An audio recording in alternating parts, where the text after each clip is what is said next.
Beyond. Beyond.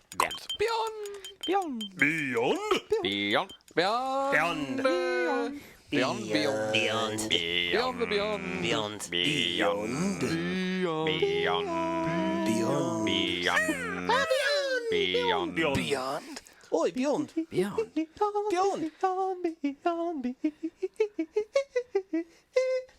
Hello, everybody. Welcome to episode 45 of Podcast Beyond. Beyond! It's the worst intro ever. It's the greatest intro ever. What are you talking about? Are you nuts? Dude, we're going to do that every single time now. I'm your host, Chris Roper, editor-in-chief of the IGN PlayStation team. The whole team's here again. Everybody see Greg Miller's here. Woo! Jeff Haynes is Doing here. it live! And Ryan Clements is here. There's no words there. That's. Oh, man, this is a good one. So, It's already good. man, so everybody, hopefully you saw or listened to last week's episode where Greg and I were at Sony's pre-E3 Judges Day and heard some hands-on report for some games, and on the floor interviewing, done hungover style. Yeah, It was very good. It was a pretty crazy event, but we got it cranked out of there. we did. We got everything taken care of. But now we're back in the studio.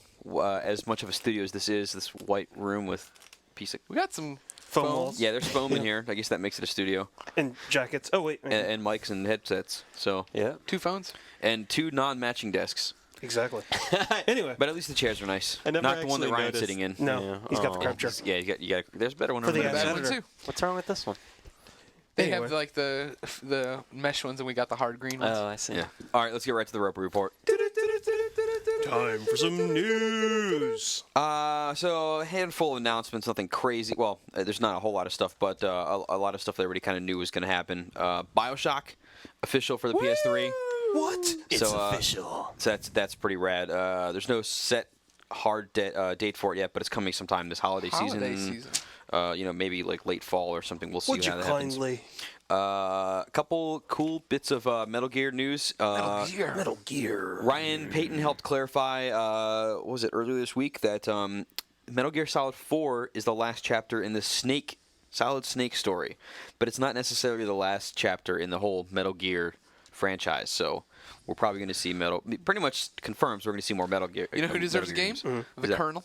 There you go. There we go. Be badass. You go back in time, back to like the 60s or whatever. Have Before him- he even knew Snake, or have- just Yeah. Snake and Campbell. Have him rolling capping around. some dudes. That'd be pretty cool.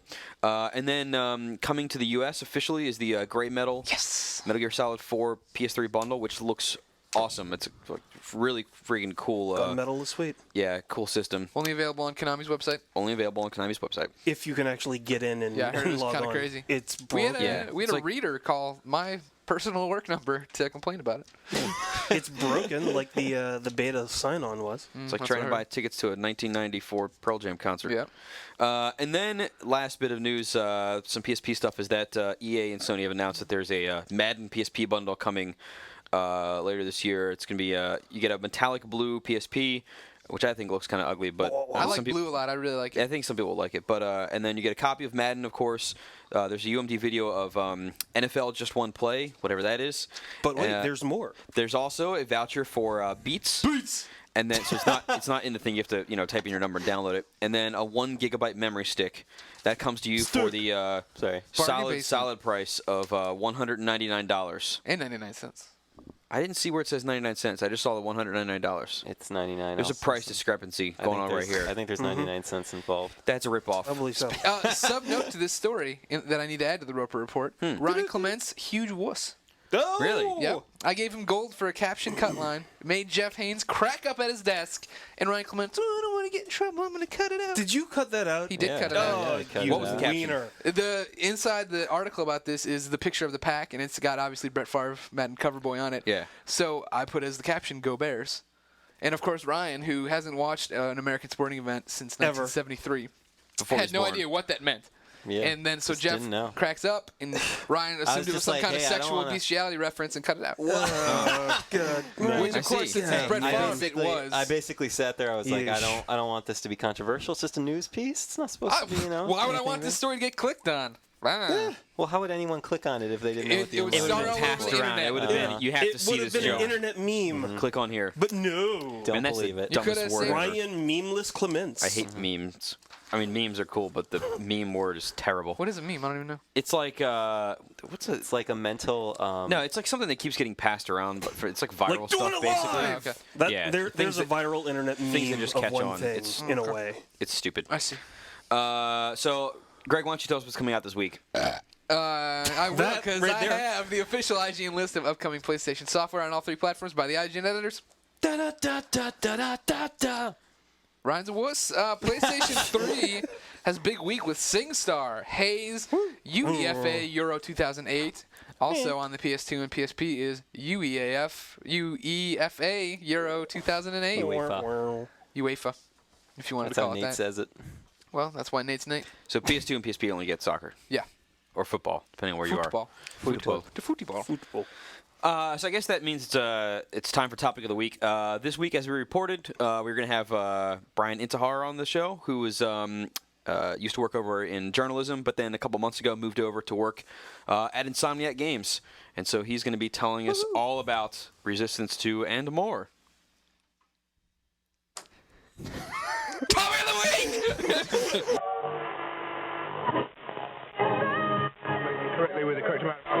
Very good. So let's just get started real fast. Pseudo Prime 1979 wants to know what factors made you decide to leave journalism for your current position, and why was Insomniac a good fit for you? Oh, God, I think, part of us all get into this business to kind of, because we love video games and we always have aspirations of making games. And, journalism was just something I actually really fell into. I mean, like a lot of you guys, I don't know if you guys worked at like a GameStop or an EB growing up. Yep. I did that. I met an editor who basically hired me. And then as I learned more about the business, I just found the development side really intriguing. And definitely I'd always been a fan of Insomniac stuff, and I really like the people that worked here. And I just eventually, after, kind of feel like I've accomplished everything I wanted to accomplish on the journalism side, I wanted to move over to the development side. Nice. Well, so let me ask you this: I know a lot of our readers are always asking how to get into game development and basically the creation side of the industry.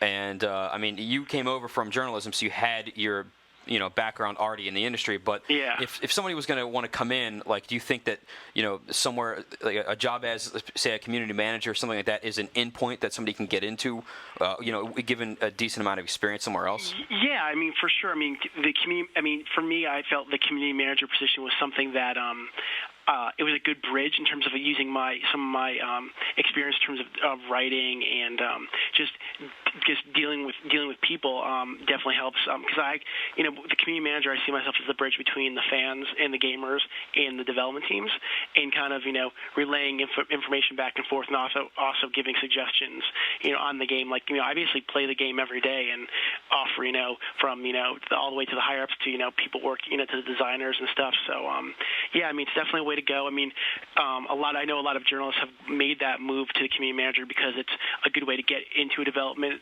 studio without actually having like true development experience. Mm-hmm. But in terms of just getting into development, I mean, there's two most common ways are you got to go to school for it, and then it's QA. I mean, QA is huge. I mean, there are so many people here who start out in QA and now are associate product managers and stuff like that. So I think when in doubt, go QA. And just and make sure when you're there, because a lot of these people are temp people, just to make an impression. Offer suggestions here and there, give some honest, good feedback, and kind of things will take care of it. Well, take care of itself. Yeah, I mean that's pretty much true for any job if you're an intern or a temp or something like that. Yeah, it's just and it's like it's a grueling. Like QA is not like it's a hard job. I mean, it's first of all, it's very valuable, and it's a good way to learn like how games are made and like giving feedback and coming up with effective ways of giving feedback. So like when can they implement it and stuff like that. So yeah, I mean that's definitely the route to go for sure. I mean when in doubt, QA, and look at if you're a gamer, know when your favorite developers are like at their prime time for looking for QA people. Like we're shipping in the fall, so obviously right now we're ramping up QA department because we need as many people playing the game as possible to give us feedback. Mm-hmm. So you'll see that if you go to the company's websites, they'll have those openings available. Right. Well, getting on to Resistance 2 itself, Greg and I were at the Sony event last week, and I played some of the multiplayer, which I thought was fantastic fun. Awesome. And, good to hear. Yeah, I mean, I really dug the fact that you have, the squad-based play where you're not really issuing commands to each other, but you're getting these goals, and that kind of focuses this 60-player multiplayer thing, which, in any other game seems pretty crazy to me. Can you just tell us about that, how that's going on? Sure. I mean, basically, as you guys know, Resistance 1, broke new ground with the 40 players, and now we're updated to 60. But, I even back when, I was on the journalist side, I was like, 60 players. Wow, that's a lot of people. How are you going to cause it from being chaos? And we just kind of go with these grander battles, greater intimacy. So basically, what we're doing is, if you have a 60-player battle, we're kind of splitting that team like magic. So it's like 30 versus 30, but within that 30 group, you're teamed up with a smaller squad. So like imagine a guy of 4 to 6 people, and you'll kind of be matched up always against another squad, like a rival squad, and you'll each be getting objectives like attack this node, defend, and depending on how the course of the overall battle is going, the game will be directing you of what to do. So your team of 4 to 6 may be kicking butt, but this other team may be kind of in trouble, and the game might tell you, okay, now go over there and help that team who needs help. So we're always kind of pushing and pulling you into different directions, kind of making sure that you have on these huge maps you have people to fight, at the same time making sure it's not getting too chaotic. Mm-hmm. Are you able to, I guess, before you jump into a game, are you able to customize what squad you're on? So if you want to be in a squad with a couple of your friends? Yeah, we're still working that out. But if you want to stay with a certain amount of group, yeah, I'm pretty sure that's kind of going to be in the works. If you you have that 4 to 6 guys that you kind of want to make sure you're staying with, yeah, you'll be hanging out with those guys for sure. Yeah, I think that's the fun part of if you find a bunch of guys who are what, even these guys know what they're doing, they're fun, they're not being jerks online, I want to stick with them. Yeah, we're going to have those abilities. Now I know the map they had on display was at I guess the wood chipping plant or whatever that is. the Scotia map, yeah, where it's based on I believe it's a town up north in California, and yeah, it's just you can say it's very as you can see it's very, in the screenshots released, it's a very different type of environment from what you saw in Resistance 1.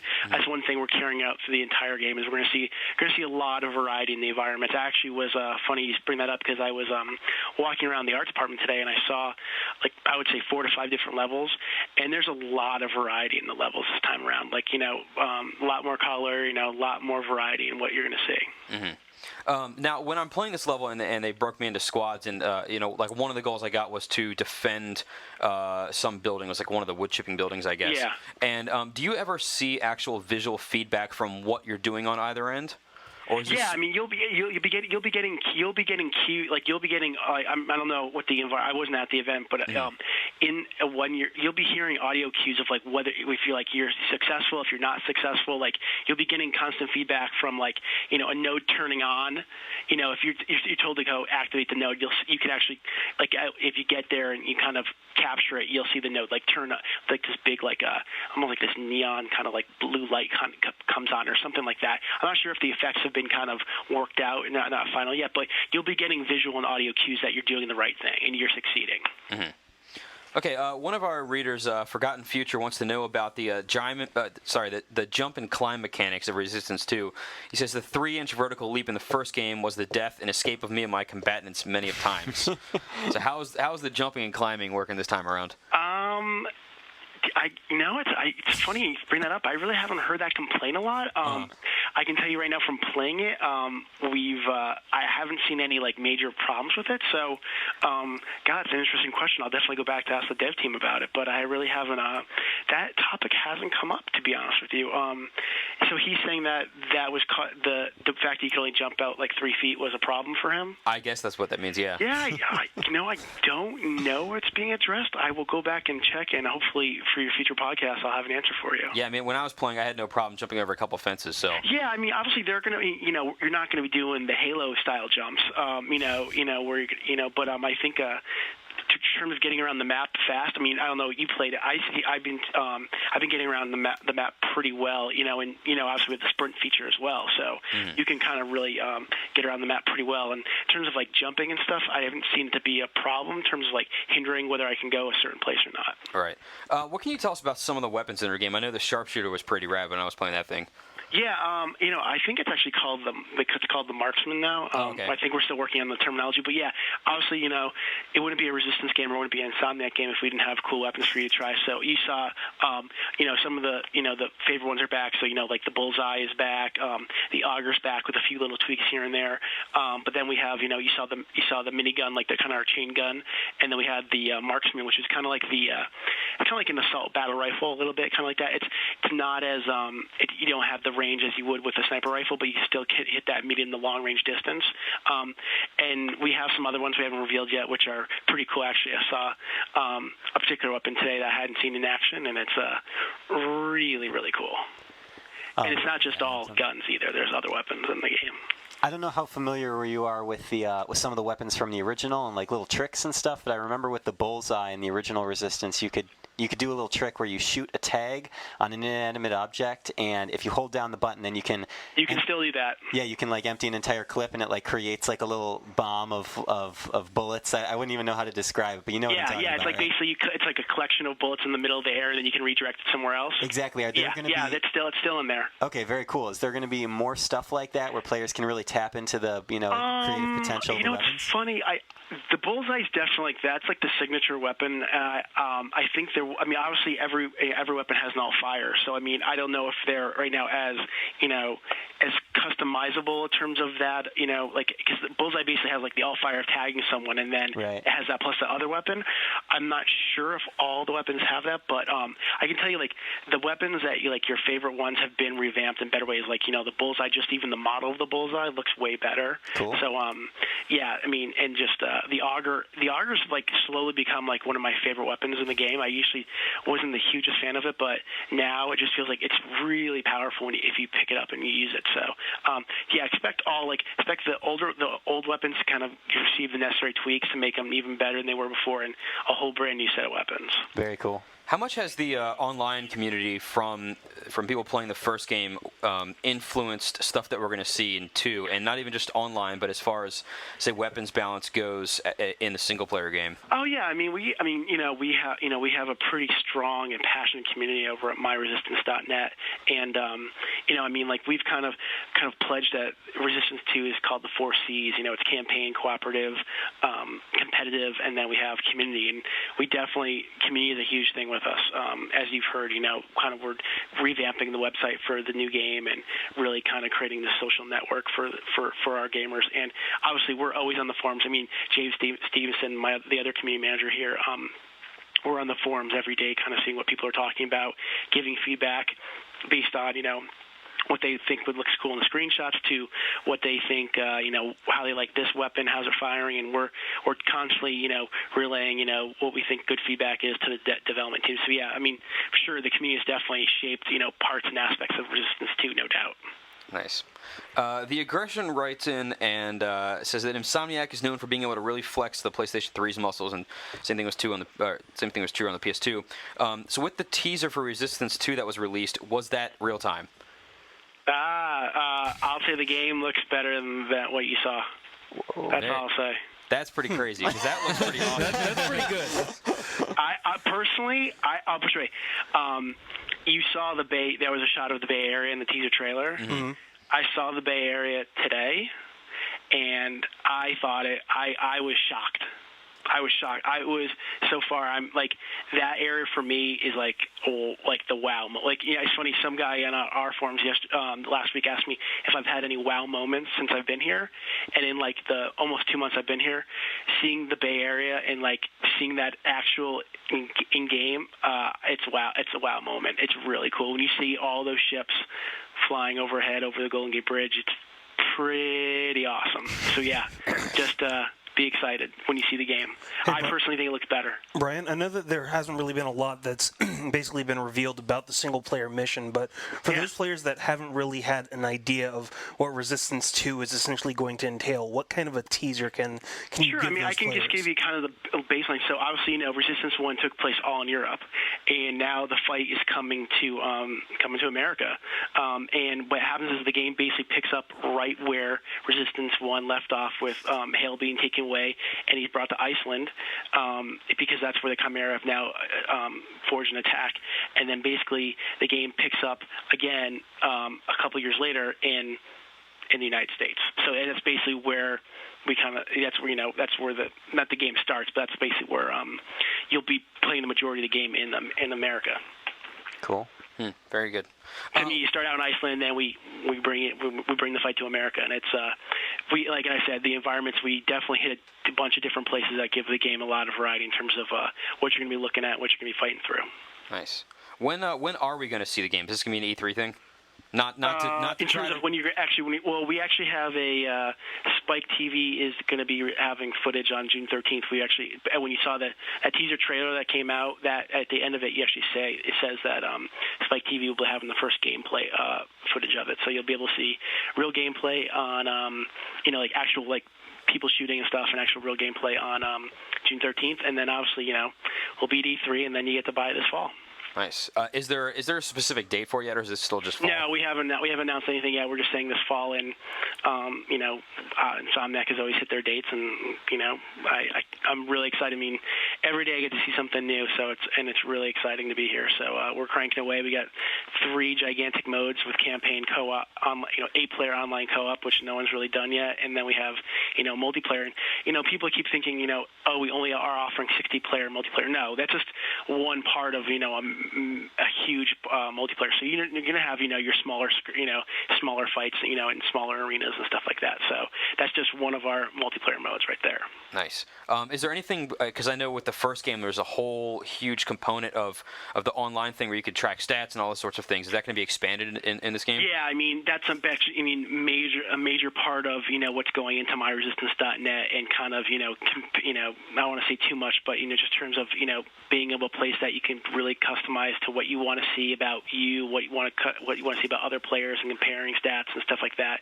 That's all going to be part of myresistance.net, and some of that stuff will be in game as well. But we definitely want to make myresistance.net the home for anybody who's playing Resistance 2. Nice. or even just wants to read about the Resistance universe. I mean, we're definitely, I'm working right now on, content for the site, and to get people hyped up, over the next couple of months to make sure that we're keeping our fans, up to date on what's going on with the game. So definitely expect over the next, few months to see way more Resistance 2 content coming out. Cool. We got a lot to talk about, so we just we've shown you guys played multiplayer, single players coming around, and then we co-op. I just think personally, I'm really excited about co-op. I'm a big co-op guy, and from what I played today, I just got really jazzed about it. Well, speaking of the cooperative and multiplayer modes, I was wondering, I don't know if you know this yet, but are there going to be vehicles accessible during multiplayer? Because I know that was something. We haven't announced anything regarding vehicles in multiplayer yet. So nothing. So you're basically confirming that there's a ton of vehicles in multiplayer right now. All I can say is I can't talk about vehicles in multiplayer. All right, fair enough. Branching out a little bit more to just Insomniac in general, some guys over there said before that they're interested in doing some stuff for Little Big Planet. Has anything been nailed down? Are you guys going to create a level for it? We obviously, Little Big Planet sounds awesome. I'm totally, back when I first heard about it, I thought it was a great idea. Nothing to announce yet, but that would be really cool. That would be a really cool idea to have some Insomniac designing levels for sure. Yeah, and then and I always think it would be kind of cool if you had developers who could take classic stuff they had worked on back in the past and sort of, bring it up there, like maybe make like a Spiral level or something like that, or like a Ratchet level. A Ratchet 2D level, yeah. I hope, some, a lot of the guys are busy working on Resistance 2, so I don't know if they're gonna have time to produce levels right away. But I'd love to see some of the designers, especially the guys who've worked on Ratchet in the past, to kind of see what they do when they get Little Big Planet in their hands for sure. Yeah. And obviously, if that happens, we'll let people know that they're Insomniac made Little Big Planet levels.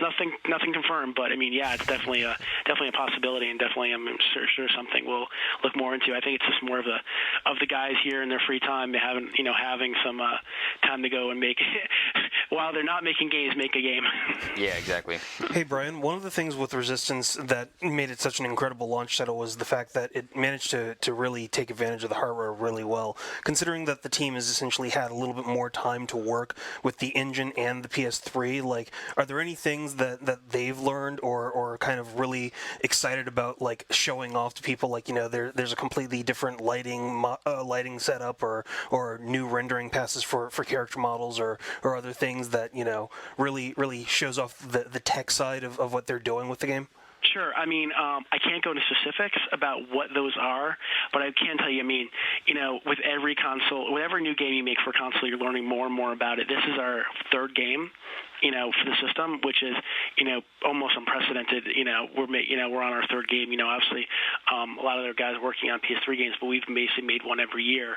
And with every new game, we're learning more and more about the system, pushing even further. And I can tell you there are some new tech stuff going in. I can't tell you what they are, but as I said, the Bay Area is a pretty good example of like when you get to that part of the game, you're going to say, well, wow, okay. Yeah, I can tell you right now, the game looks way better than the first game. It looks better than, Ratchet Future. We're definitely, with every game, we're squeezing a little bit more out of that machine. So you're definitely going to see a much better looking game. Very good. And just to wrap things up, this would not be an interview with somebody from Insomniac if we didn't throw in the mandatory Ratchet and Clank question. So PS2 Muse wants to know if we're going to be able to see the Ratchet and Clank franchise continue into 2009. Well, nothing to announce, but we're obviously, Ratchet's our baby, and you never know. Confirmed. But come on, it's one of our franchises. Nothing's formally announced, but we know people want to play Ratchet. Very cool. And Clank. Yeah. And both of them. Very good, man. Well, that's very much appreciated for you calling in us in here. That was great. You're more than welcome. Anytime you guys want to talk more Resistance or Insomniac, please give me a ring. Fantastic, cool. man. Thanks a lot, man. All right, talk to you guys soon. Take care. Bye. All right, so very good. Thank you, Brian, for being on there again. Sorry, I wouldn't shut up during it. Yeah, you're being crazy over there. Yeah. You know what it's time for now? We already had some questions for Brian, but there's more to learn about the world of PlayStation. Oh, really? It's time for some reader mail. Reader mail? Chain mail? Oh my God. Mailman? Mailbag? Maelstrom. Reader mail. Malice. So starting here at the top of this huge packet of questions, most of which I didn't highlight. The Aggression says, he has a question for me. He says, a few episodes ago, I mentioned that I had completed or almost done with Metal Gear Solid 1, and that although the game was old, it held its own against some of the best games out now, which he agrees with. In case anybody hadn't heard that one, I had never played the Solid trilogy. I'd played the original Metal Gear on the Nintendo, but I hadn't played the Solid trilogy because I never played 1 because I didn't have a PlayStation at the time. I'd sold it for whatever reason. And then so I'm completely so I never played 2 or 3. So now I'm playing through them again since the Essential Collections came out. So I beat 1. The game was awesome. And now I'm maybe, Greg, what would you say, 75, 80% through? Yeah, he just got done. The president just showed up to explain the Patriots. One of the first explanations of the Patriots. So I just got to that point in 2. So I'm getting there in 2.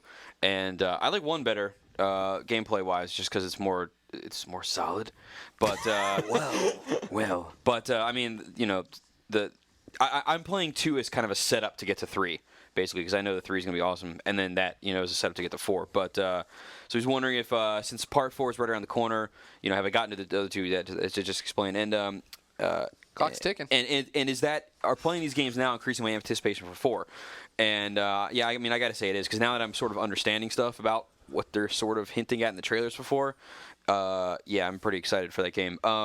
One thing that's kind of messed up, though, is so if you've played the first 3 games and then you watch the trailers for 4, some people aren't watching it because they don't want any spoilers for 4.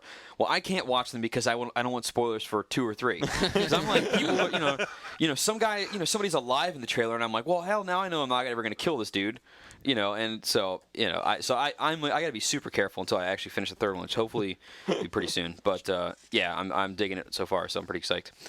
Andrew Dean 84 says, if you guys could help a game series, and I think by that it means if you could work on a series and kind of help direct it or whatever, which one would you guys help? Superman game series. Mm-hmm. All right. Ryan? I'd love to work on a Square Enix property, but I don't speak Japanese, which is a problem. Well, say the language barrier wasn't an issue. Yeah, then absolutely. Would it be Final Fantasy? Either a Final Fantasy or some of their other titles are really good too. That I like. Jeff? They don't need help, but it'd probably be Metal Gear. Metal Gear? Metal You Gear? could do the Campbell Initiative. It could be the Campbell Initiative. My pick would probably be Half-Life. I You're think a big fan. I think I'm a big fan of that series. It's not my favorite series in all of gaming, but I think that would be the one that I would have. I think that would be the coolest one to work on. Although I'd also like to help out Insomniac because I like them over there. They seem like really cool people. But so you're saying they need help? That their games aren't good enough? Yeah, it's basically what I'm saying. That's- I'm saying that's- everything they make is awful. That's a and good we way to hate comment everything. on. Taint biased. Yeah, I On mean, our we just guests we and just had our everything guest else. on here, and now you're bashing their games and saying that they need help. Good job, Ryan. That's clearly what I said. Real That's smooth. great. Yeah, very good. Neo Maxim writes in and says, having completed Metal Gear Solid 4, can you say, in parentheses, obviously not in tremendous detail, end parentheses, if there are any extraordinary boss encounters on the level of Psycho Mantis or the end, something unique that really pushes the genre or medium in a way that you wouldn't have expected prior? So without saying who it would be or whatever, is there a boss fight on that caliber? Dear sweet zombie Jesus, yes. I bet That's it's when all- you fight Meryl. Damn it, Greg, son All of a... right. When she So, turns out to be a Metal Gear. And her arms like expand. She goes, God damn it. sprays water out of her mouth. You realize that she is Kojima's Samus ninjas Aran. are going to kill me. No, I'm fine. Damn you. I'm fine. Yeah, I don't care. I'll get to review it if you're dead. Bastard. we got to believe our. Let me go back in time here. Whoa. Uh-oh. Yes, our second question from Andrew Dean 84 today says, does it matter to you guys if a game's native resolution isn't up to 720p yet the game still looks good? No. No. I Holy don't give a crap. haze, Batman. If if the game looks good, then who cares? Who cares what the number is? If it looks clean and looks, even if it was jaggy but it looked rad, then who cares?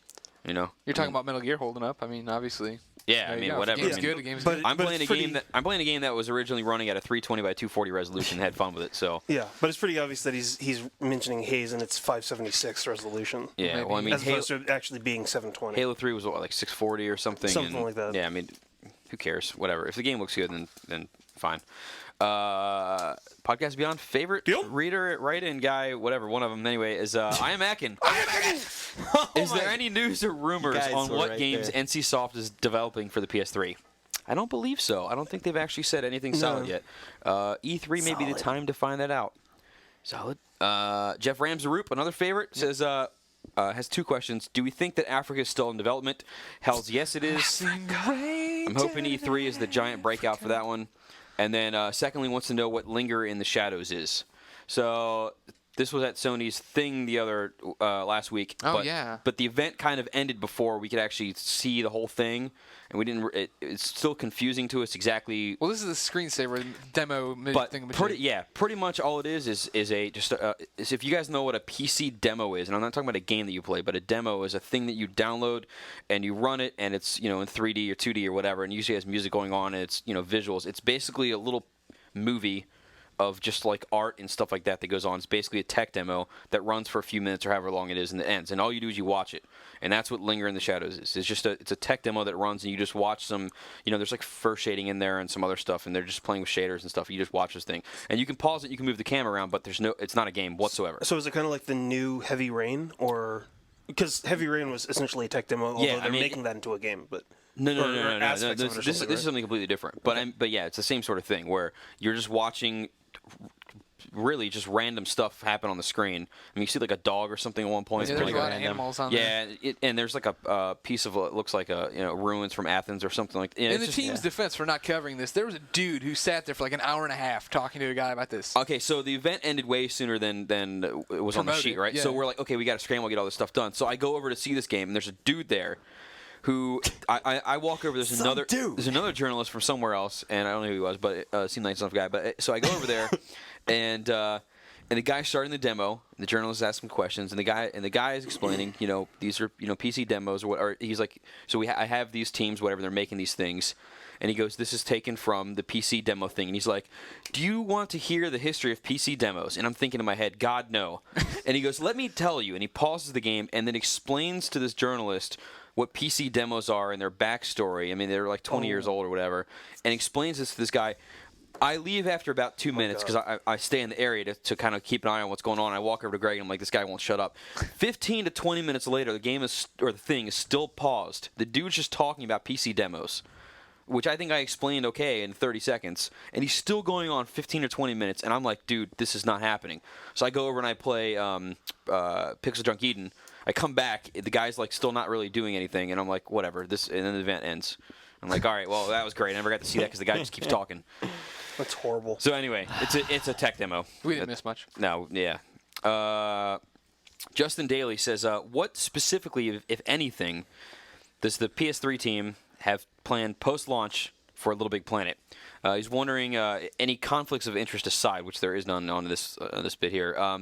Do any of us have the idea of creating levels for the game and sharing them amongst the community? And do we anticipate official IGN sponsored levels actually happening or no? The sponsored part, I don't think so. But I mean, it's almost guaranteed unless it's a huge pain in the ass or huge time consumption to make levels, which I don't think it's going to be. Then yeah, I mean, I think all of us are going to make stuff, put it up there. I think one of the things that I kind of want to see happen, again, assuming that it won't take forever, is have everybody on the team create a level as like when we first get the game and have us all create something, and then we'll have independently without seeing what we're doing, and then kind of have like this feature that shows you what we're all creating independently. Have everybody's like chime in on how the creation process is going. I think that'd be pretty cool to do, and then we'll share those whenever possible. So that'd be pretty cool to do. I'm not guaranteeing that's gonna happen, but that would be pretty sweet. Let me flip more pages here if my fingers can work with paper. Flip it good. Skip it. Oh, wow, that's a blast from the past. And the very best thing of all, there's a counter on this ball. Try to beat your very best score. I don't know See what this if you is. can skip a You never saw the skip it thing? It was like a ball with a tether on your plastic thing ankle. that you put on. It's pretty much like Oh, yeah, That was yeah, just yeah. something. Yeah, you skipped jumped around and had to in a jump with the other circle foot. or something. Almost as good as Crossfire. You get caught up in the Crossfire. Holy Hasbro. Crossfire's rad. Batman. Crossfire. You'll get caught up in it. Oh my god. Crossfire. We should do one throwback commercial every week. No kidding. Dr. Danger says, how do you guys feel about in-game advertising? Some people are making a stink about it in MGS4, but a lot of loyal fans know that the series is no stranger to in-game product placements. They're cross-promotional placement, as it actually is, as opposed to in-game advertising. Yeah. So I mean, here's my thing: is if a game has, if there's advertising in a game and it makes sense in the context of the game, like if you're playing a racing game, and I would much rather see an ad for a real soda or whatever, say it's a Coke ad, than like a Fizz Cola or some crap like that, because it's going to be, and it's a racing game. There's going to be billboards, you can see it on the side. If it's a baseball game, you're going to have ads in the outfield. So why not make them the real deal? If I'm playing a World War II simulator and I see an ad for McDonald's, that's going to piss me off.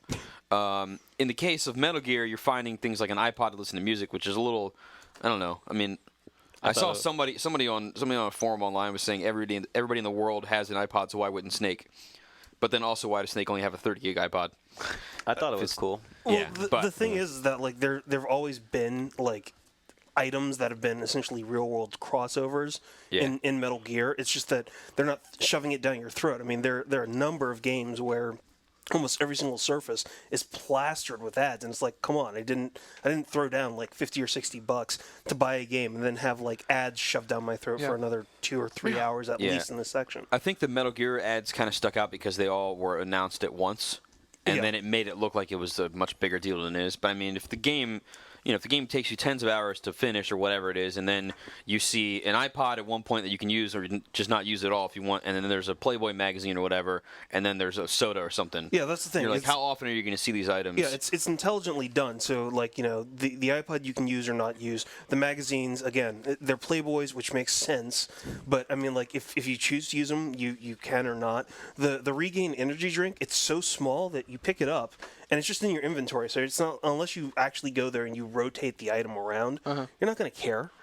And then finally, like the Triumph, I mean, like the Triumph motorcycles are in specific sections, and it's like, well, yeah, if these characters would use motorcycles, depending upon the character, and I'm not getting into that section, like Metal Gear Meryl. Yeah, then it Metal would make Gear Meryl it totally was to ride a motorcycle. It makes total sense She as is to a why they motorcycle. would use those motorcycles. She's a transforming Metal Gear cycle. Exactly. Yeah, there it is. Man, we've just broken Damn it it, free. Greg. Sorry. We Swear broke, to God, I'm we gonna broke kill the you. embargo.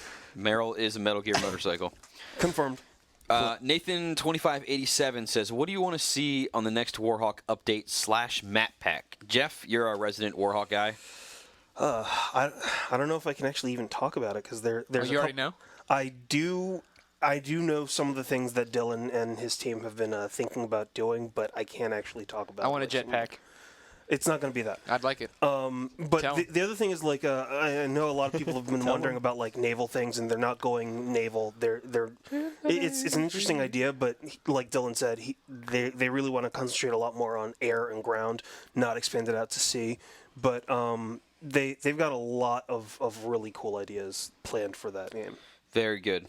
The Primal Reptiles X360 says, is there any chance that Ninja Gaiden 2 will appear on the PS3 in any form? Pretty much not, since Microsoft is publishing the game. PS4. So, yeah, I mean, if... Confirmed. Ninja Gaiden Sigma 2. There PS4. could be some kind of crazy agreement where Microsoft is like, we have this exclusively for a year or whatever, and so we'll publish it for you and pay for the production cost or whatever it is they're doing. And then, but, Tecmo worked it out to say, hey, it's only for X amount of time. Maybe that would happen. But, I mean, right now, you got to say no, because Microsoft's doing it. It'd be a pretty crazy change in there.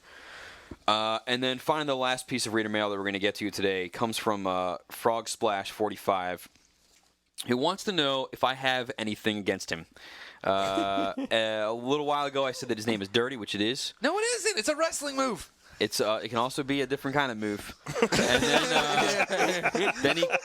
And then I criticized his ingenious mail call ideas of Christian Bale mail and Ginger mail. He's not mad. He's just disappointed. Frog Splash 45, I got to tell you something. To be perfectly honest, all of these cut downs on you was just mimicking my love. Outside of my wife, daughter, pizza, beer, and immediate family. And Rock. And everyone that works at Team Eco. And maybe Greg, he's pointing to his head right now. Your hair. What about Rock? No, not him. No, not him. Like metal. Like. Well, no, music. no. Frog Splash 45. I love even more than the metal. Really? Not Damn. Tool. Not Tool, but that anyway. Also, Frog Splash, your balcony light is out, so get that replaced. Oh God. So yes, I love you. That brings us to the end of reader mail. Read around. Yeah. I have something to throw in here while we're in the middle of a segment. Let's hear this. We're We're actually between segments right now. well, Yeah, that's what I are you meant. doing? Like in the limbo. middle of between. Ryan anyway. adding other segments. So there is a user, I guess, going by the name of Orlando, in quotes, Kill Them W. I don't know, but he wrote in, or she, I'm assuming it's a he, wrote in saying that their birthday was May 15th, and we missed it because the special podcast, we didn't actually record a regular podcast. So I just wanted to wish this user a happy birthday. Oh God, you know how many birthday requests we're gonna get now because you just did this I thing? don't have to answer them all. All right, so check just this gonna out. select them. Here's all right. Well, Depending on the politeness of the request and the coolness of the way it is phrased. maybe here's what we'll do: is the first podcast for every month, we'll wish a happy birthday to anybody that has a birthday in that month. We can't call it specific names because there'd be too many.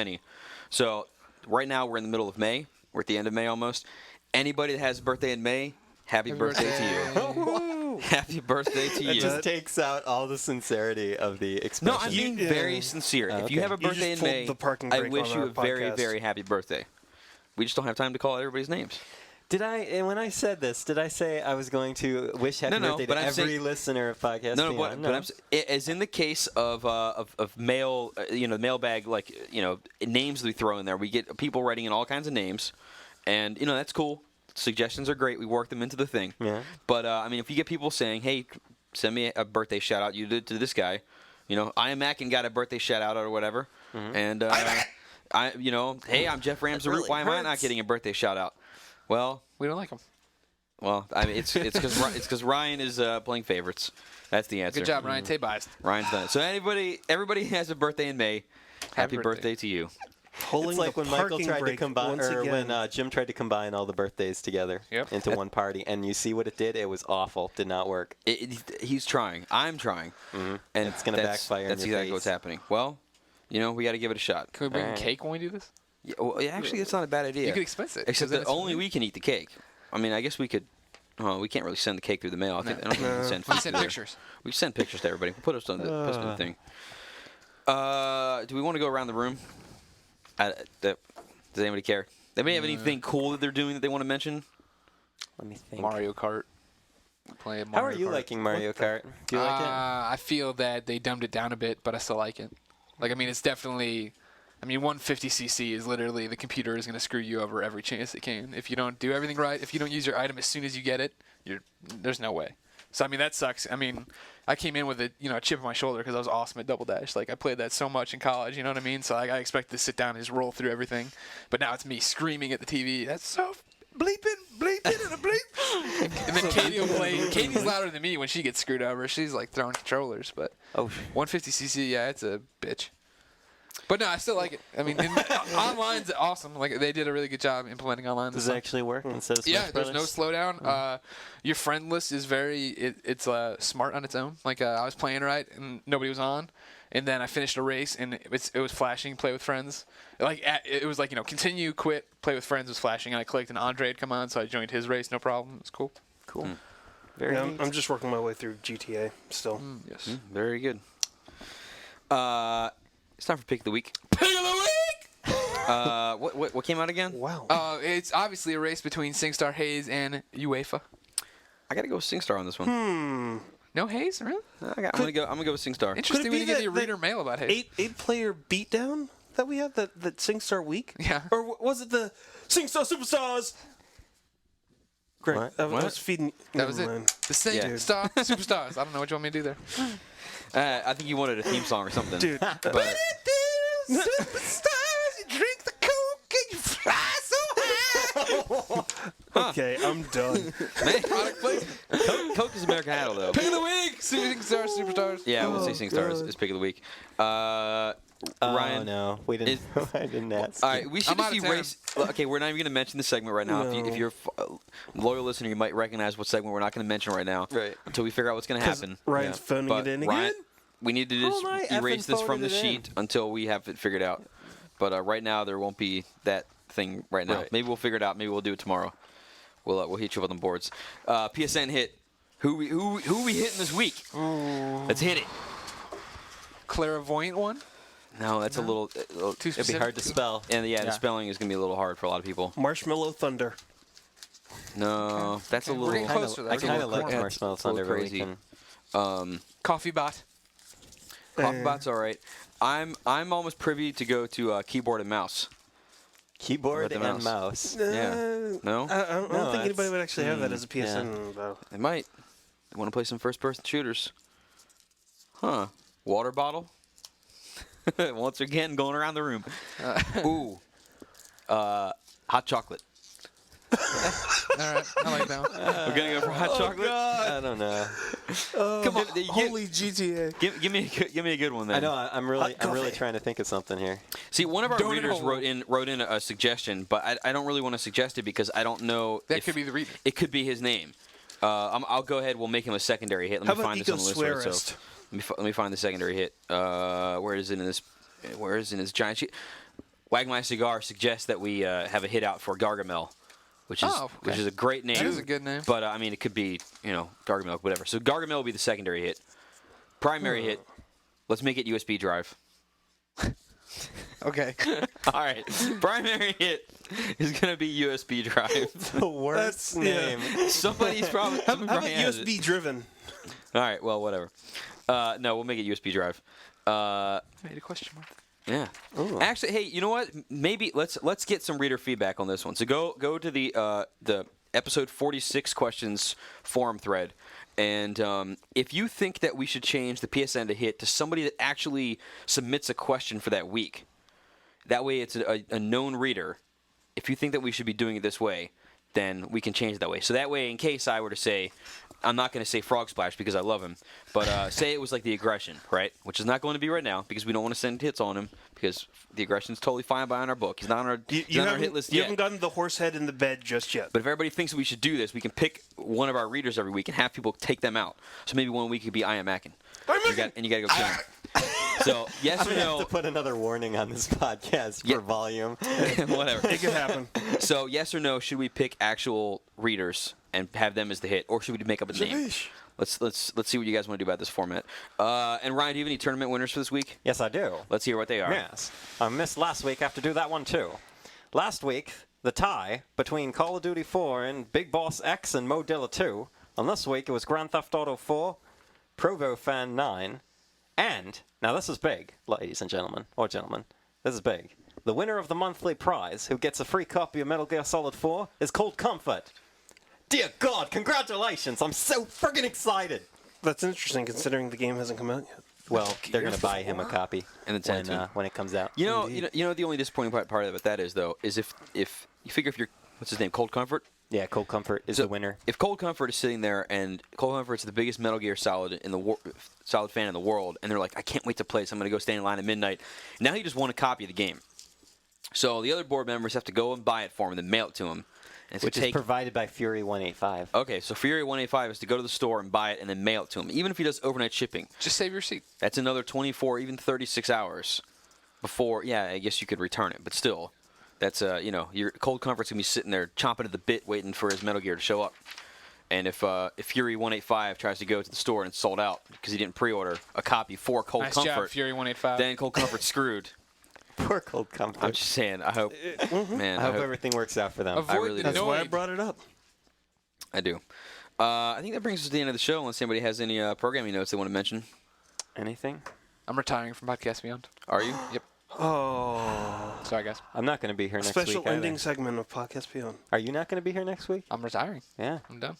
I'm going to be at a Capcom event, so... Man, Podcast Beyond's Snap. gonna be me and Jeff. Yeah. Jeff might not even be here. That could be on hiatus, because I might not be here. It might just be a monologue It's of you. possible that I'll be the only person in the office next week. Call Frog Splash. Which, Frog Splash and I doing Podcast Beyond. Man, that would actually be pretty That could crazy. be froggy. If I just put up and I'm pick 3 random people off the boards and I get like I am Acting and Jeff Ramsaroop and Frog Splash that would 45 on be the call? show. Their friggin' dream come true The right conference call Beyond. It might have to come to that. Frogalicious. It might need to come to that. We're gonna see how it happens. Oh, God. Maybe I'll bring on other guests from the office. I think David Clayman's never been here before. Might have to bring him in, but we'll see what happens. Database Mike's actual appearance. Yeah. But yeah, next week's Got to get Database Mike in Database here. Mike will be up in here. Next week's We'll be up in this house. up in this piece. Up in this piece? So next week's Podcast Beyond is a little tentative into what form it'll take. I'm gonna It's a mist right now. I'm gonna try to make it happen. But if it totally falls apart, then we'll see you the week after. But hopefully next week we'll come through. So why doesn't somebody lead us out with a song? It's going to be me. It's gonna be you. It's actually a very hard song to sing, so I shouldn't have picked it. But I'm going to do it anyway because that's how More much I crazy love. Japanese stuff. No, Like, it's here, not. here go. It's just, it's hard. You'll see. Okay. Anyway. Got a song sing? Like, here go. That's What one are of you my favorite quoting? skits for that show, man. It's so good. Can I go? Can I go? This is one of my second favorite song from Flight of the Conchords, which you don't really like. I don't very like much, that, man. It's, but I'm a Tenacious D fan. I really like. I know it's not exactly the same, but Yeah, I know. by the way, hold on. Let me interrupt you here. I'm gonna If- start off with a little like solo while you're. All right. kinda- If anybody does not watch American Idol, I'm assuming a lot of people don't, but so the finale was last night. They had a sketch in there with it was like this Gladys Knight and the Pips thing, where it was Gladys Knight, and then it was like a lost trials from back in like the 60s or whatever it was. And so the backup singers that were trying out for the thing were Ben Stiller, Jack Black, and Robert Downey Jr. And it was the funniest thing I've seen in forever. wonder if that's Like, on YouTube. is Right that now. because of Tropic Thunder? No, it's going to be on iTunes, and if you buy that video, all the proceeds go to charity, which is totally rad. Applause to them. But like, I mean, if you have $1 or $2, whatever it costs, and you like want to see something super funny, I mean, it's like the entire song, so it's like 3 or 4 minutes long. It's funny as hell. I mean, you got to be a Jack Black fan or whatever. But I mean, Awesome. If you're a Jack Black fan, do not miss that thing. It's so good.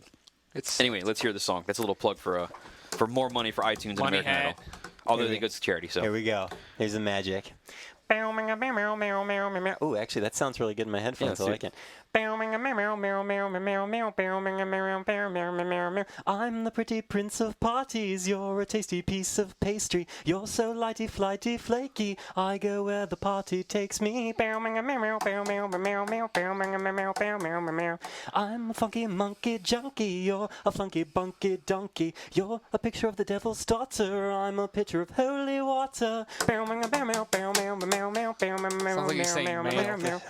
Oh, pretty prince of parties, where's the party now? I don't know. Oh, pretty prince of parties. I couldn't read the lyrics, so let it flow. Oh, pretty prince of parties, can I come to your party? No. Oh, pretty prince of parties, where do you get your clothes? They're made of snow, pretty party clothes, crocheted of snow. All right, we'll see you guys maybe next Song's week. almost done. Oh, okay. I'm the Mickey Mousey minstrel, you're the high priestess of tinsel. I'm the guru god of ganja, Ramashalanka, Lanka, Ravi Shankar. Is that the end of the song? La la la la la la la la la la la la.